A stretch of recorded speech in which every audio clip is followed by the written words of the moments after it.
नमस्कार, मैं हूं संजय शर्मा। आप देख रहे हैं 4PM न्यूज नेटवर्क। मार्च में लगी है यूजीसी के मामले की डेट। भारतीय जनता पार्टी के सामने इससे ज्यादा बड़ी मुसीबत कोई आई नहीं।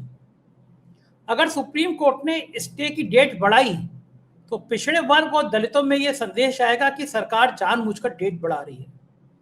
और मामला अगर स्वीकृति मिल गई लागू करने के तो बीजेपी के कोर वोट बैंक ब्राह्मण ठाकुर सड़कों पे आ जाएंगे, बड़ा आंदोलन हो जाएगा जिससे मोदी जी डरे हैं। दैनिक भास्कर के राजनीतिक संपादक केपी मलिक से मैंने राजनीति के तमाम मुद्दों पर बात करी और पूछा कि प्रधानमंत्री को अगर संसद में डर लगता है तो फिर घर पर बैठकर मोर को दाने खिलाने के अलावा और विकल्प क्या है। शानदार बातचीत है, चैनल को सब्सक्राइब करिए, ज्वाइन करिए। चलते हैं केपी मलिक के पास। 4PM न्यूज नेटवर्क में बहुत बहुत स्वागत है केपी मलिक साहब, आपका अभिनंदन। धन्यवाद संजय जी, बहुत बहुत धन्यवाद। मलिक साहब, बड़ी चिंता हो रही है मुझे तो। स्पीकर ने कहा कि प्रधानमंत्री सुरक्षित नहीं है, ये जो महिला सांसद हैं इन पर अटैक कर सकती हैं। महिलाओं को आगे किया जा रहा है। प्रियंका गांधी कह रही हैं कि महिलाओं से इतना डर गए, अभी तो 10% ही रिजर्वेशन है, 33% हो गए तो क्या होगा। अब बताइए, संसद में प्रधानमंत्री सुरक्षित नहीं है तो सुरक्षित कहाँ है। पंजाब गए एक बार, बीच में से लौटा कि मैं सुरक्षित नहीं था, आपको याद होगा। बंगाल में जाते तो कहते बंगाल में मैं सुरक्षित नहीं हूँ। जब प्रधानमंत्री सुरक्षित नहीं है तो मैं और आप की तो बात ही छोड़ दीजिए। कहीं पे भी पिटाई हो जाती है, कहीं पे भी मॉब लिंचिंग हो जाती है। आदमी की दाढ़ी हो तो और जल्दी मॉब लिंचिंग हो जाती है। बड़ा सवाल यह है कि फिर प्रधानमंत्री सुरक्षित कहाँ है। मैंने एक उपाय सोचा है। प्रधानमंत्री जी, आजकल तो टेक्निक का जमाना है, हम और आप कॉन्फ्रेंस से बात कर रहे हैं, तो अगर प्रधानमंत्री जी चाहें तो अपने घर पे मोर का दाना, मोर को खाना खिलाते हुए वीडियो कॉन्फ्रेंस कर सकते हैं। दोनों काम हो जाएंगे, मोर को दाना भी पड़ जाएगा और पार्लियामेंट का संबोधन भी हो जाएगा। तो प्रधानमंत्री को चाहिए कि अब सारे काम वो वीडियो कॉन्फ्रेंसिंग करें, घर से करें, सुरक्षित रहेंगे, मोर के बीच में रहेंगे, मोर क्या नुकसान पहुंचा लेगा। या कोई और रास्ता। आप तो पार्लियामेंट 30-35 सालों से देख रहे हैं, कभी देश के प्रधानमंत्री पे इस तरह हमला हुआ है। हम तो सोचते थे ये सांसद बड़े पढ़े लिखे होते हैं, ये देश का कानून बनाने जाते हैं, और महिलाएं तो बड़ी नाजुक होती हैं, ऐसा कहा जाता है। अब तो महिला बड़ी बहादुर है, महिलाएं मुझ पर अटैक करेंगी कि आप हमें नाजुक क्यों कह रहे हैं, हम पुरुष से कम बहादुर हैं। लेकिन आमतौर पर महिलाएं थोड़ी संवेदनशील होती हैं, ये बात तो ठीक है। तो महिलाएं किसी पे हमला कर दें, ये मुझे उम्मीद कम लगती है। मर्दानी 3 देख कर आया था मैं पिक्चर, उसमें रानी मुखर्जी तो अटैक कर रही थी, लेकिन हमारी संसद वाली मेंबर ऑफ पार्लियामेंट जो है, संसद में बैठने वाली महिलाएं प्रधानमंत्री पे हमला कर रही थी। और ये बात स्पीकर ने अगले दिन बताई, उस दिन नहीं बताई। अगले दिन जब ये फजीयत हुई कि राहुल गांधी ने पहले ही कह दिया था प्रधानमंत्री बोलने नहीं आएंगे, तो स्पीकर को लगा अब तो इज्जत बचाओ। स्पीकर की तो बलिहारी है, ऐसा स्पीकर दुनिया में कहीं नहीं मिल सकता। इतना अच्छा, इतना भला, प्रधानमंत्री को बचाने के लिए अपनी इज्जत दांव पे लगा दे, ऐसा स्पीकर कहीं नहीं मिलता। तो क्या लग रहा है, मेरा सुझाव ठीक है? घर में बैठ के मोर के जरिए वीडियो कॉन्फ्रेंसिंग से काम चल सकता है देश का? नहीं संजय जी, चलने को तो कुछ भी चल सकता है, लेकिन यहाँ मेरे कई सवाल हैं, बड़े महत्वपूर्ण सवाल है। सबसे पहला सवाल ये है कि अगर उनको आगाह कर दिया है हमारे ओम बिरला जी ने, स्पीकर ने कह दिया है कि उनको खतरा है, तो क्या खतरा टल गया है? क्या अगर खतरा नहीं टला है, खतरा बरकरार है, जैसा कि वो जो सांसद हमला करने वाले थे उनको तो अभी पार्लियामेंट में ही है, उनको ना सस्पेंड करा गया ना बाहर निकाला गया, तो क्या मोदी जी अब के बाद संसद नहीं आएंगे? ये हमारा सवाल है आपके चैनल के माध्यम से। दूसरा सवाल ये है कि अगर कोई ऐसी परिस्थिति बन रही थी तो भारतीय जनता पार्टी और मोदी जी ऐसे स्वर्णिम मौके को क्यों नहीं भुनाना चाहेंगे? अगर मोदी जी के ऊपर कोई महिला सांसद हमला कर दे प्रधानमंत्री के ऊपर, तो ये तो पूरे भारत में भुनाते फिरते उसको। वो तो बहुत बड़ी सिंपैथी मिलती है भारतीय जनता पार्टी को और मोदी जी को। मोदी जी तो दोबारा से फिर हीरो बन जाते। तो मोदी जी ने जानबूझकर ऐसा मौका क्यों गवा दिया? या तीसरी बात यह है, ऐसा कुछ था ही नहीं और स्पीकर जो है मामले को रफा दफा करने के लिए इसलिए झूठा स्टेटमेंट पार्लियामेंट के अंदर दे रहे हैं। तीसरा सवाल जो इसमें मेरे साथ है, जो खड़ा है, और मैं आपसे पूछना चाह रहा हूं कि अगर ऐसा है और स्पीकर को सूचना मिल गई है, तो स्पीकर को सूचना मिल गई, एसपी जी को सूचना नहीं मिली, जो पार्लियामेंट की सिक्योरिटी के इंचार्ज है उनको सूचना नहीं मिली, तो उन्होंने क्या किया? भाई स्पीकर साहब ने तो बता दिया प्रधानमंत्री जी को, तो एसपी जी ने क्या किया? देश जानना चाहता है। मोदी जी कोई निजी व्यक्ति नहीं है, मोदी जी देश के प्रधानमंत्री हैं, मोदी जी एक 140 करोड़ जनता के प्रधानमंत्री हैं। मोदी जी देश के प्रधानमंत्री हैं। दुनिया में हमारी चीजें जाती है, दुनिया में इस बात पे चर्चा हो रही है कि प्रधानमंत्री के ऊपर सदन में हमला होने वाला था, स्पीकर ने आगाह की। ये बात तो बाहर गई है, कोई छुपी हुई बात तो अब रही नहीं है। तो तीसरी बात यहाँ पे एक और सवाल मेरा खड़ा ये हो जाता है, तो क्या अगर इस तरह की चीजें थी तो स्पीकर साहब ने उन सांसदों पे कोई एक्शन लिया है या लेने का विचार है या लेने के लिए कोई कमेटी बनाई है कि ये कमेटी जांच कर रही है और ये सांसद अगर दोषी मिलते हैं तो राहुल गांधी के समेत इनको सजा दी जाएगी? क्या ऐसा प्लान सरकार कर रही है क्या, या स्पीकर साहब कुछ ऐसा सोच रहे हैं क्या? क्योंकि ये बात यही खत्म नहीं हो जाती कि स्पीकर साहब ने कहा कि आप मत आइए और प्रधानमंत्री जी नहीं आए। अगर आप दूसरी बात अब पूछते हैं कि क्यों नहीं आए, क्या इसीलिए नहीं आए क्या? मेरा मानना यह है कि शायद वो इसलिए नहीं आए कि राहुल गांधी ने पहले ही ढिढोरा पीट दिया कि मोदी जी जब प्रधानमंत्री आएंगे, रक्षा मंत्री जी और गृह मंत्री जी जो कह रहे हैं कि किताब अभी छपी नहीं है, किताब अभी कहीं है ही नहीं है, किताब का कहीं अस्तित्व नहीं है, वो किताब निकाल रहा है कहीं से राहुल गांधी और दिखा रहे हैं मीडिया को, और ये कह रहे हैं आइए जरा प्रधानमंत्री हाउस में, मैं अपने शुभ हाथों से उनको भेंट करूंगा आदरणीय प्रधानमंत्री जी, ये लीजिए किताब। तो क्या इस डर से नहीं आए प्रधानमंत्री कि उनको किताब मिलेगी, किताब लेनी पड़ेगी और फिर उस कहीं ऐसा ना हो कि राहुल गांधी उन किताबों को, तथ्य को पढ़ दे? इस डर की वजह से तो नहीं आए कहीं? तो बहुत सारे कारण हैं संजय जी। तीसरी चीज आप इसी जोड़ के देखेंगे कि यही ओम बिरला जी जिनको आकाशवाणी सुनाई दे जाती है और इनको तुरंत पता लग जाता है कि प्रधानमंत्री जी को खतरा है, इन्होंने 45 मिनट तक बोलने नहीं दिया विपक्षी दल के नेता राहुल गांधी को। और उसके अगले दिन जब आप देखते हैं संसद में जो आपके प्रिय सांसद हैं दुबे जी, जब वो 5-6 किताब लाए नेहरू की, इंदिरा गांधी की निकाल के, स्पीकर उनको बोलते रह गए। और जो दूसरे स्पीकर उस टाइम पे पीठासीन अधिकारी थे जो मंच पे आसंदी पे बैठे हुए थे, उन्होंने रोक के उन्होंने कहा कि आपकी बात रिकॉर्ड में नहीं जा रही है, आप मेरी बात मानिए, बैठिए। उन्होंने सुना ही नहीं दुबे जी ने उनको, और पूरी किताबें संसद में दिखाई और पूरा अपना स्टेटमेंट पूरा किया कि इंदिरा गांधी ने क्या किया, राजीव गांधी ने क्या किया, जवाहरलाल नेहरू क्या थे, पूरा इतिहास निकालना है। फिलहाल के लिए कहने के लिए कुछ नहीं है। और एकमात्र विद्वान भारतीय जनता पार्टी के पास, भारतीय जनता पार्टी की सरकार के पास एकमात्र विद्वान सांसद है, ये तो आपको भी पता है, आप भी उनकी तारीफ खूब करते हैं और आप जानते भी हैं शायद उनको पुराना। तो उनको लाया जाता है जब फंस जाते हैं, क्योंकि भाई पार्लियामेंट में मोदी जी के ऊपर जो हमला चल रहा था तो ना स्थिति अमित शाह संभाल पाए, ना रक्षा मंत्री राजनाथ संभाल पाए, ना किरण रिजिजू संभाल पाए। तो अंत पे फिर जो है दुबे जी को आना ही पड़ा, क्योंकि मोर्चा तो बाद में वही लेते हैं ना। और फिर उन पर बता ही दिया, प्रियंका गांधी ने भी कहा कि भाई इनको लाया जाता है जब कोई नहीं होता, और ये तो फिर घेर लेते हैं सबको। तो कांग्रेस अब उनसे दुबे जी से डरी हुई है, प्रधानमंत्री जी से नहीं डरती। प्रधानमंत्री तो महिला सांसदों से डरे हुए हैं और दुबे जी से कांग्रेस पूरी डरी हुई है। तो स्थिति ये संजय जी है। तो मैंने कुछ सवाल आपके सामने रखे हैं, आपके चैनल के माध्यम से कुछ सवाल रखे हैं मैंने, सरकार उसका जवाब दे, ओम बिरला जी उसका जवाब दे, भाजपा उसका जवाब दे, सरकार उसका जवाब दे। तो अच्छा, देश जानना चाहता है, ये कोई मेरे निजी सवाल नहीं है, देश जानना चाहता है कि हमारे आदरणीय प्रधानमंत्री, हमारे यशस्वी प्रधानमंत्री के ऊपर अगर कोई हमला करने की सोच रहा है तो उसको सजा क्यों ना दी जाए, और अगर आप सजा नहीं दे रहे हैं तो क्यों नहीं दे रहे हैं। ये जो अपराधी लोग हैं इनको तत्काल सजा होनी चाहिए, मेरी ये मांग है जी। ठीक बात है। और पार्टी के अंदर ये क्या मैसेज गया होगा कि पार्लियामेंट के अंदर प्रधानमंत्री डर की वजह से नहीं आए, महिला सांसद उन पे हमला कर सकती हैं इस डर की वजह से नहीं आए। भारतीय जनता पार्टी के पास तो कई ज्यादा सांसद हैं, एनडीए के पास संख्या ज्यादा है इंडिया गठबंधन से।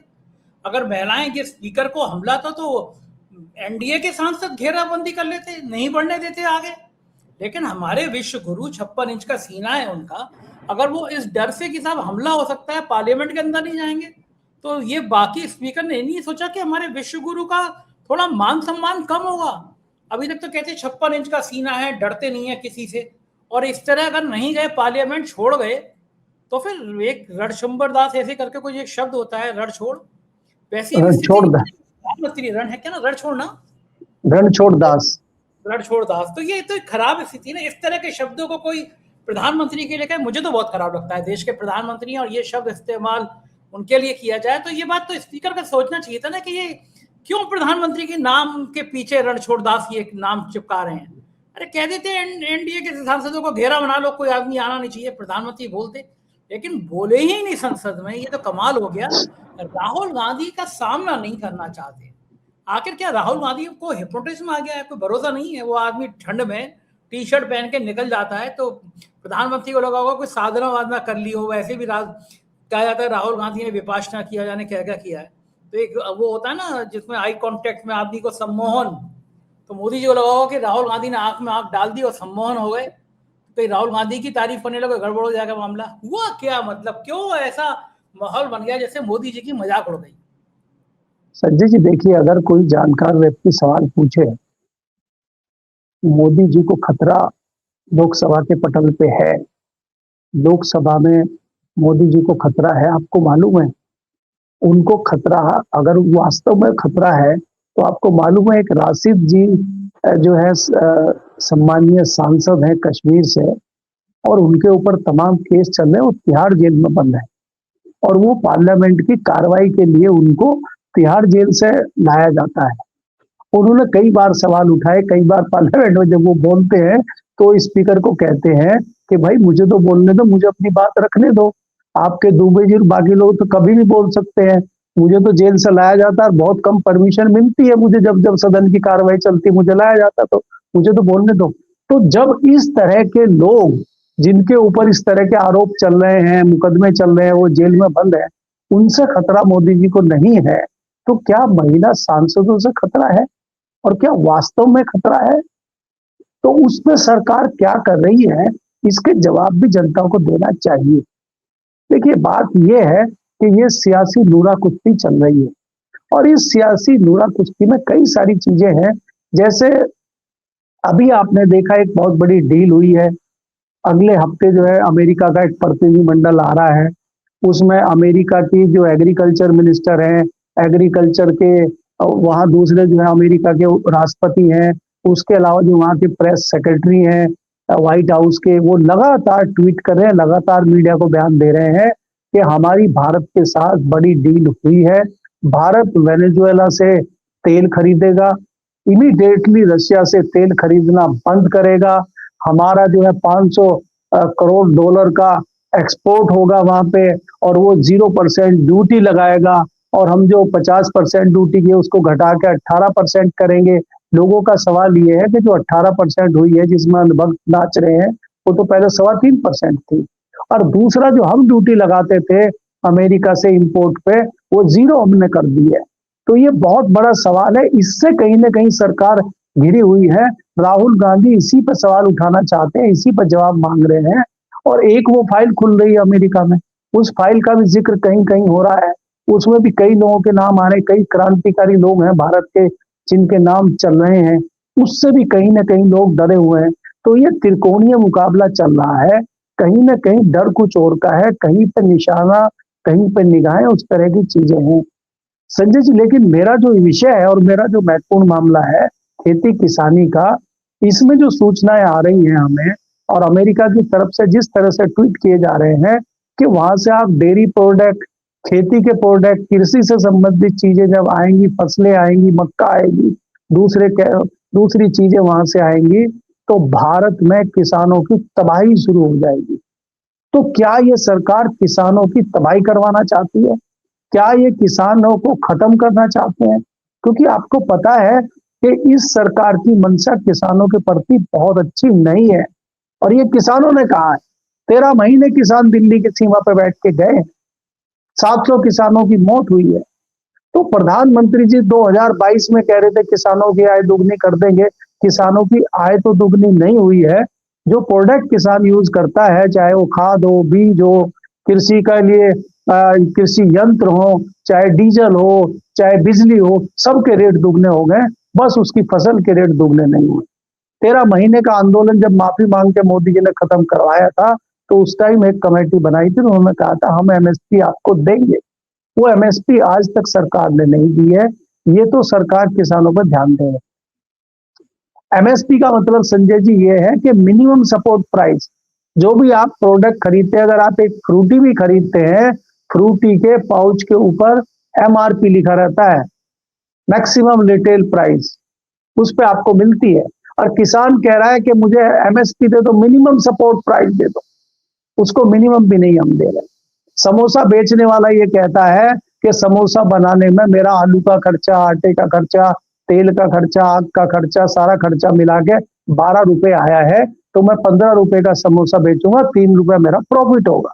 समोसा बेचने वाला भी अपने प्रोडक्ट की कॉस्ट तय कर रहा है, और एक दुर्भाग्यशाली किसान है जो अपनी उपज के, अपनी फसल के, अपने प्रोडक्ट के दाम तय नहीं कर सकता।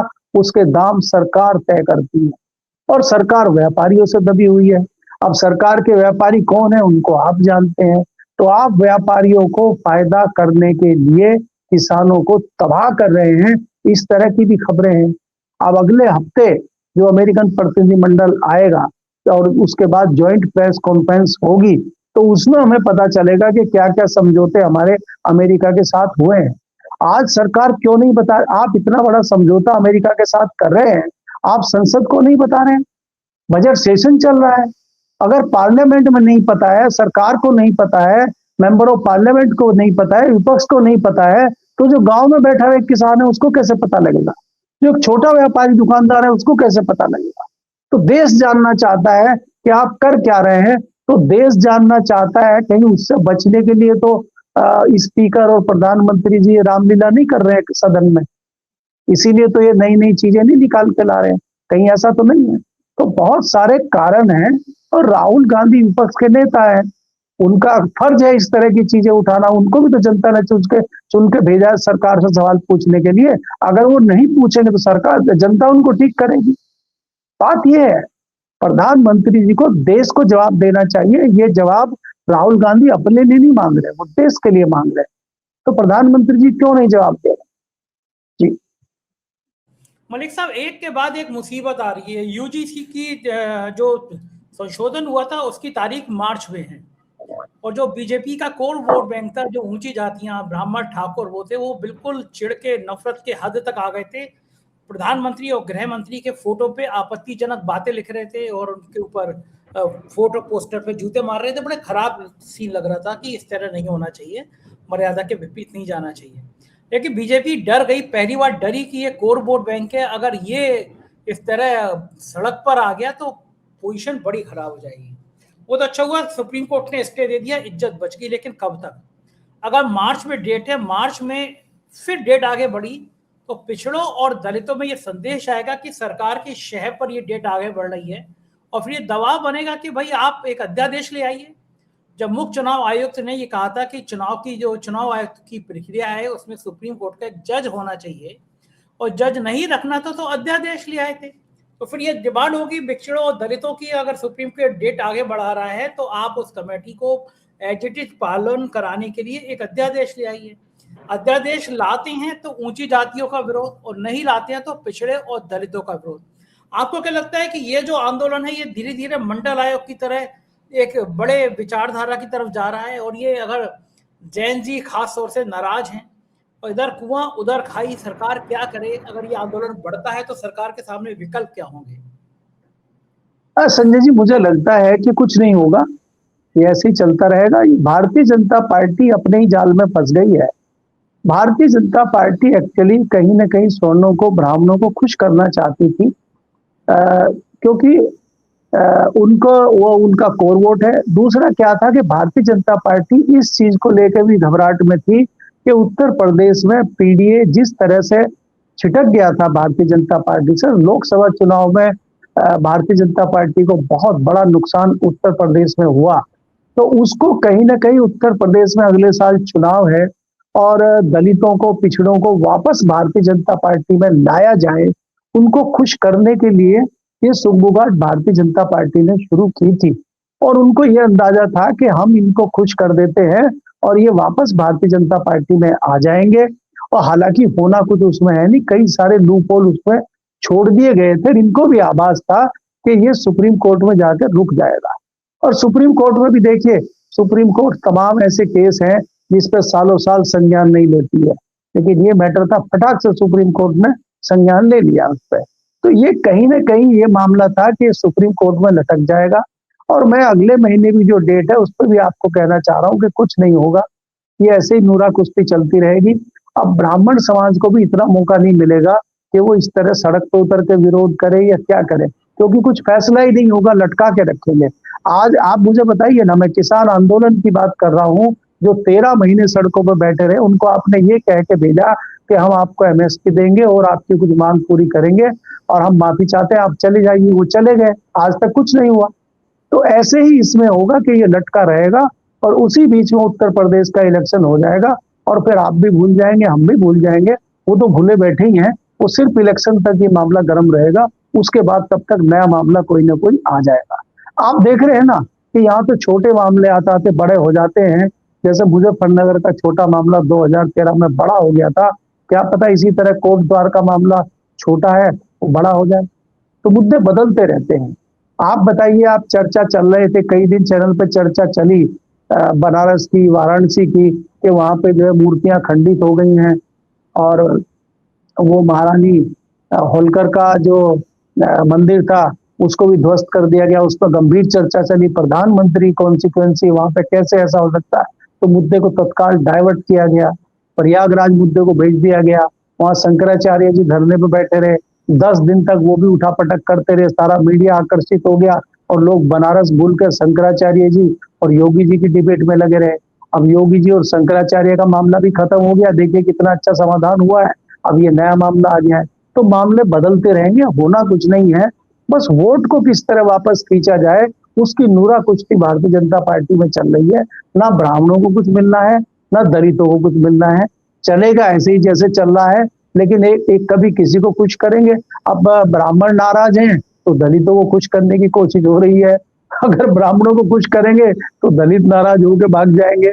तो ये मामला चल रहा है। अब मायावती जी भी बोलने लगी है कुछ कुछ बीच में, उन्होंने भी जो है थोड़ा सा जो है कंबल से मुंह बाहर निकाला है, क्योंकि इलेक्शन नजदीक आ रहे हैं, क्योंकि उनके भी सामने बहुत बड़े कंपटीटर चंद्रशेखर रावण खड़े हुए हैं और उनको भी खतरा हो गया कि पार्टी जिस तरह से रसातल में जा रही है और भारतीय जनता पार्टी की बी टीम का जो ठप्पा चस्पा हो गया है उनके ऊपर, वो हटने का नाम नहीं ले रहा है। तो धीरे धीरे जो उनका वोटर है वो भी खिसक रहा है। तो मायावती जी को उसकी भी चिंता हो रही है कि वो दोनों तरफ से फंसी हुई है। भारतीय जनता पार्टी उनको मरने भी नहीं दे रही है और जीने भी नहीं दे रही है। तो वो क्या करें, अभी उनको भी सोचना है। दलितों के खिलाफ इतनी चीजें हो रही हैं, मायावती जी का मुंह ही नहीं खुल रहा है। तो लोग सवाल कर रहे हैं कि मायावती जी कहाँ है, दलित हितैषी कहाँ है, दलितों की रक्षा करने वाली बहन जी कहाँ है। लोग बहन जी को ढूंढ रहे हैं।